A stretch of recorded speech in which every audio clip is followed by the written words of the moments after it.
Buen día compañeros, soy José Antonio y a continuación yo les voy a hablar sobre métodos de recogida de datos. Como sabemos, los datos se dividen en dos, que son cualitativos y cuantitativos. Yo les voy a hablar sobre los cuantitativos y mi compañera Cassandra les hablará sobre los cualitativos. Todo investigador debe pasar por ciertos puntos en su investigación, como se sabe. Cuando llega a este punto de recogida de datos, es el momento en el que se aplican los instrumentos de medición. Todo esto con el fin de recabar información en el que tendremos la oportunidad de comparar o más que nada dar argumentación a nuestro trabajo. Recolectar datos no es algo que se pueda dejar al juego o algo sencillo, ya que debe cumplir ciertos requisitos en el que nos vamos a basar para poder hacer una recolección de datos correcta. Más que nada, una colección debe cumplir con ciertos aspectos como son responderse preguntas. La primera pregunta nos dice, ¿cuáles son las fuentes de las que se obtendrán los datos? Esta pregunta, igual que la segunda, que dice en dónde se localizan tales fuentes, se basa principalmente en el hecho de que nuestra información debe ser verídica y debe ser correcta. Un ejemplo, si yo quiero hacer una investigación sobre adultos mayores, no me voy a ir a una primaria a ver a niños para hacerles preguntas, porque no tiene sentido. Si quiero información sobre adultos mayores, debo preguntarle a adultos mayores. O al contrario, si quiero hacer una investigación sobre niños, debo preguntarle a niños, no a adultos mayores. También, a través de qué medio o método vamos a recolectar los datos. Esto puede ser variado, ya que puede ser virtual, en persona, y bueno, cada dato a partir de métodos, que eso lo veremos más adelante. Y una vez preparados los datos, una vez que ya los recolectamos, debemos responder la pregunta, ¿de qué forma vamos a prepararlos para que puedan analizarse y respondernos a problemas? Eso es igual, lo voy a explicar un poquito más adelante, ya que para esto hay que explicar unas cosas antes.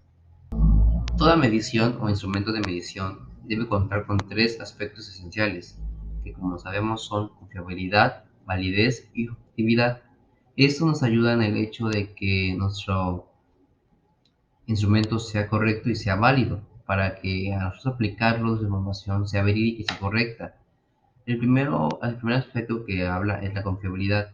Aquí Ned Sampieri nos explica una definición para esto, y nos dice que la confiabilidad de un instrumento de medición se refiere al grado en su aplicación repetida al mismo individuo u objeto produce resultados iguales.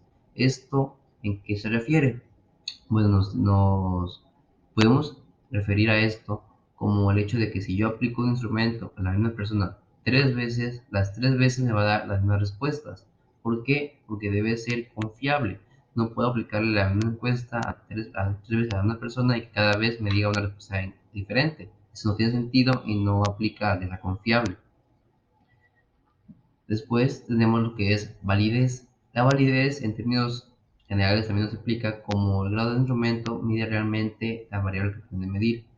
¿Eso a qué se refiere? Bueno, pues la validez debe ser acorde a lo que yo quiero. No puedo hacer un instrumento, por ejemplo, que yo necesite para hacer una variable cuantitativa con preguntas cualitativas. Si yo quiero medir algo cuantitativo, deben ser unas preguntas especiales para eso. No es lo mismo medir cuántas manzanas tengo a medir cómo me siento. Son cosas diferentes, por lo tanto, un instrumento debe ser específico para cada cosa y debe ser válido para su uso. Y por último, también debes contar con la objetividad. En un instrumento de medición, pues ser objetivo es muy importante, ya que al aplicar encuestas podemos hacer que el encuestado se confunda o que nosotros mismos influenciemos su respuesta. Por lo tanto, aquí nos dice Mertens que en un instrumento de medición la objetividad se refiere al grado en que éste es o no permeable a la influencia de los sesgos y tendencias del investigador o investigadores que administran, califican o interpretan. Un ejemplo que me pasó a mí hace algunos meses es que una encuestadora nos hizo preguntas para una empresa de refrescos, pero al encuestarnos, como no querían hacer la encuesta correcta, ellas nos iban guiando a qué responder. Generalmente nos decían, respondan esto para acabar rápido. ¿Esto en qué nos ayuda? puede decir nada, porque en lugar de hacer una encuesta más rápida, lo que va a hacer es que el instrumento no valga nada, ya que si yo influyo como encuestador al encuestado, pues sus respuestas no tendrán sentido y no validarán lo que estamos buscando. A continuación, pues ya vamos a ver lo que son datos cuantitativos. Como les explicaba anteriormente con mi ejemplo de las manzanas y mis sentimientos. Un dato cuantitativo, pues prácticamente es aquello que podemos cuantificar, que podemos contar, que podemos medir con reglas más formuladas, a diferencia de los cuantitativos que son como más de sentir, de emociones y ese tipo de cosas. Aquí ya incluyen lo que son más matemáticas y para eso se ocupan fórmulas que nos ayudan a que el error sea mínimo y que este fenómeno se pueda contextualizar en cualquier momento. Aquí la fórmula que ocupa es x igual a t más c. ¿Esto a qué se refiere? Bueno, x van a ser todos los valores disponibles, o sea, todos nuestros valores que hay son los que se refiere a x. T van a ser los valores verdaderos. Y por último, e es el grado de error en la medición. Esto nos ayuda en que, pues como ya lo dije, es a que limita el error, limita de que nosotros nuestras tecnología de datos al, al, al explicarlos no tengan una línea de error en mayor aumento, sino que sea lo mínimo o nada. Si no hay error en medición, pues esta fórmula al final nos dará cero y eso significa que es correcto, que está bien. Sin embargo, si el valor es mayor, significa que pues esto está mal, que nuestra encuesta fue errónea y que por tanto es equivocada. Al final, el valor observado y el valor verdadero deben ser equivalentes. Por lo tanto, cuando es correcto, la fórmula se va a ver así: x igual a t más 0 y x igual a t. Como sabemos, en la investigación, pues obviamente ocupamos instrumentos de medición, es algo que ya sabemos, pero la pregunta es, ¿cuáles instrumentos podemos ocupar? En la realidad es que la respuesta es variada. Hay muchos instrumentos de medición al día de hoy, pero los más comunes y que los investigadores optan por usar más son cuestionarios y escala de aptitudes. Eso nos ayuda a enmarcar o a conjugar toda la información que podemos recabar. Pero para empezar, debemos explicar qué es un cuestionario. Bueno, un cuestionario es una serie de preguntas en el que se va a basar en una o más variables a medir y la va a recaudar alrededor de varias personas.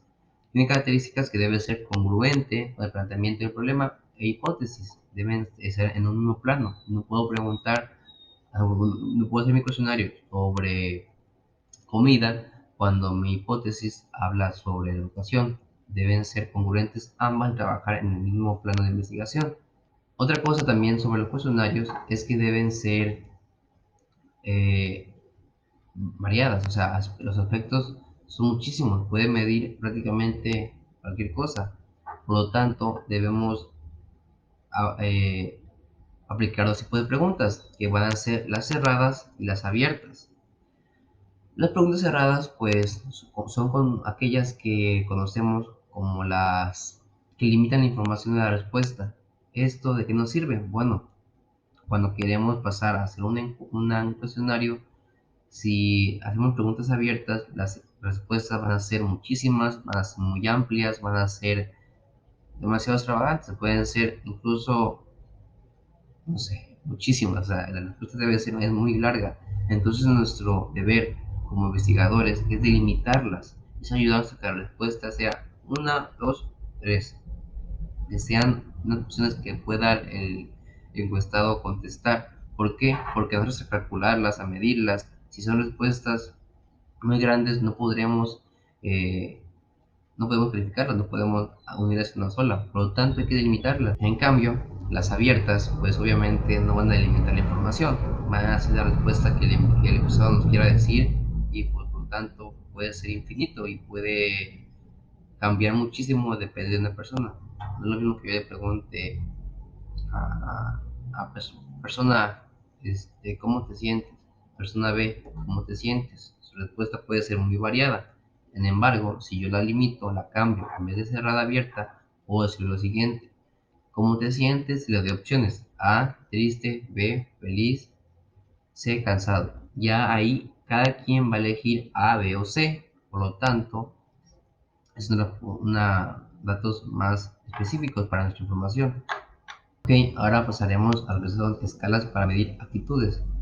Primero que nada, pues sabemos que una actitud es aquella predisposición que como seres humanos hemos aprendido a lo largo de nuestra vida, y eso nos va a indicar cómo responder de una manera ya sea favorable o desfavorable ante ciertos factores como objetos, seres vivos, actividades o incluso, no sé, olores. Eso depende de cada quien y cada persona va a actuar de una manera distinta. Por lo tanto, estos tipos de actitudes no podemos contarlas con uno 2 3. Para esto son las escalas para medir. Esas escalas se van a basar en datos cualitativos que nos van a ayudar a medir las actitudes. Actualmente los métodos más conocidos o las escalas más conocidas son las siguientes. Son el método de escalamiento de Likert, el diferencial semántico y la escala de Goodman.